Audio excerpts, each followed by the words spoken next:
आपल्या 12th स्टँडर्डच्या batches सुरू झालेल्या आहेत. 1 एप्रिलला बॅचेस सुरू झाल्या आहेत आणि आता एक 17-18 दिवस झालेले आहेत. मुलांचे डेमो लेक्चर सुद्धा झाले. तर आपल्या क्लासचे जे डिरेक्टली 12th स्टँडर्डला स्टुडंट्स आलेले आहेत त्यांना आपण ओपिनियन घेऊ की त्यांना आता काय वाटतं, कारण की त्यांचे PCMB चे पूर्ण डेमो लेक्चर झालेले आहेत. सो विचारू आपण, काय वाटतं तुला? मी आत्ताच 12th स्टँडर्डलाच देशमुख क्लासेस जॉईन केले. क्लास जॉईन करायच्या आधी मी डेमो लेक्चर्स पण केले होते आणि डेमो लेक्चर करूनच मी ठरवलं की आता इथेच यायचं. क्लासबद्दल सगळ्यात आवडलेली गोष्ट म्हणजे सगळे टीचर्स खूप कोऑपरेटिव्ह आहेत. आमचे डाऊट्स क्लिअर केले जातात.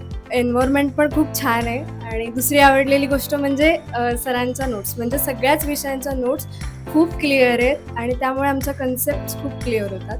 मला तर पुस्तक वाचण्यापेक्षा नोट्सच वाचायला आवडतात, त्यामुळे मी नोट्स जास्त प्रेफर करते. आणि एंट्रन्सचं सीईडीचं काय वाटते तुला?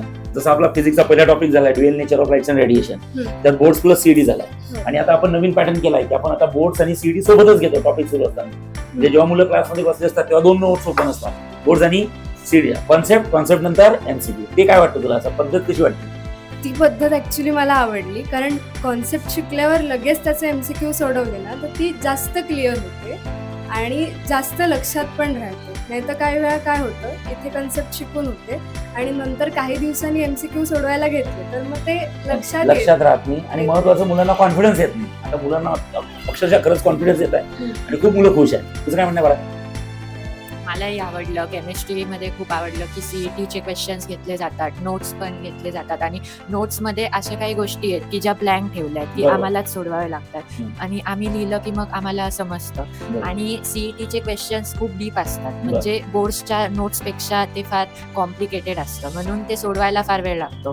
आणि जेव्हा एखादी कॉन्सेप्ट आपण बोर्ड्समध्ये शिकतो आणि ती लगेच त्या म्हणजे CET क्वेश्चनमध्ये अप्लाय करतो तेव्हा मग बरं वाटतं, कॉन्फिडन्स वाढतो, असं वाटतं आपल्याला जमतं. बरोबर. आणि एक महत्वाची गोष्ट सांगितलं की आपल्या क्लासमध्ये सगळ्या टीचरांच्या ज्या नोट्स आहेत त्या वर्कबुक टाईप आहेत. वर्कबुक टाईप म्हणजे इन द सेन्स त्या एकदम इंटरॅक्टिव्ह नोट्स आहेत, ज्यात काही ब्लँक पेजेस दिलेले आहेत. त्या ब्लँक पेजेसवर टीचर लिहून घेतात. म्हणजे मुलांच्या हँडरायटिंग मध्ये जेव्हा मुलं अभ्यास करायला लागतात ना तेव्हा असं फील होतं की आपलंच आहे ते हँडरायटिंग. टेक्स्टबुक सारखं पूर्ण वाचत नाही. जसं टेक्स्टबुक पूर्ण प्रिंटेड असतं तसं नोट्स पूर्ण प्रिंटेड. काही गोष्टी अशा आहेत की आपल्याला लिहून घ्याव्याच लागतात, जसं फिजिक्सचे डेरिव्हेशन्स, केमिस्ट्रीच्या रिएक्शन्स. हा, एकदम गुड. Thank you so much.